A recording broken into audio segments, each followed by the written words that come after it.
गुजरात के वडोदरा में मनाई गई काशीराम साहब की जन्म जयंती पर जातिगत जनगणना विषय पर कांग्रेस के विधायक जिग्नेश मेवानी ने अपने विचार व्यक्त किए। उत्तर प्रदेश के प्रमुख राजनीतिक दलों में से एक बहुजन समाज पार्टी के संस्थापक काशीराम की आज जयंती है। इस मौके पर वडोदरा के न्याय मंदिर में शहीद भगत सिंह चौक पर जातिगत जनगणना विषय पर वक्तव्य का आयोजन किया गया, जिसमें गुजरात के वडगाम से विधायक जिग्नेश मेवानी ने सभी को संबोधित किया। जाति जनगणना એ આ દેશમાં એક સાચા એક્સરેનું કામ કરશે અને કોઈ પણ પોલિટિકલ પાર્ટી કે કોઈ પણ સરકારે કોઈ પણ રાજ્યમાં ને દેશમાં આદિવાસી ઓબીસી ડીએનટી અને દલિત સમાજની વસ્તી કેટલી છે એ આંકડો જાહેર નહીં કરવાનું શું કારણ હોઈ શકે?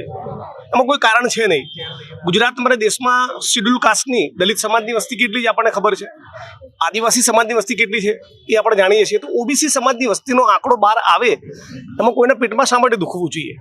મૂળ વસ્તુ એ છે કે દલિત, આદિવાસી, ઓબીસી, ડીએનટી, માઇનોરિટીઝ આ બધા સમાજનો સાચો આંકડો આવે તો ખબર પડે કે દેશમાં 80-85% લોકો આ છે, પણ બજેટમાં આ 85% લોકોને 100માંથી 85 રૂપિયાના બદલે 15 રૂપિયા પડે છે અને જેની જનસંખ્યા 15% જેટલી છે એને 85% બજેટ મળે છે। જમીનો ઉપર ટેન્ડરમાં, કોન્ટ્રાક્ટમાં, માઇનિંગની લીઝોમાં, ન્યાયતંત્રમાં બધી જગ્યાએ 15% વર્ગનો જ કંટ્રોલ હોવો, મોનોપોલી હોવી એ આ દેશના બંધારણ અને દેશના લોકતંત્ર સાથે મેચ ખાય એવી વસ્તુ નથી। એટલે આ દેશના બંધારણની પ્રસ્તાવનામાં જે સમાજવાદી લોકતંત્રની કલ્પના છે, સામાજિક ન્યાય સુનિશ્ચિત કરવાની જે વાત કરવામાં આવી છે એના સંદર્ભમાં જાતિ જનગણના અતિશય મહત્વની છે।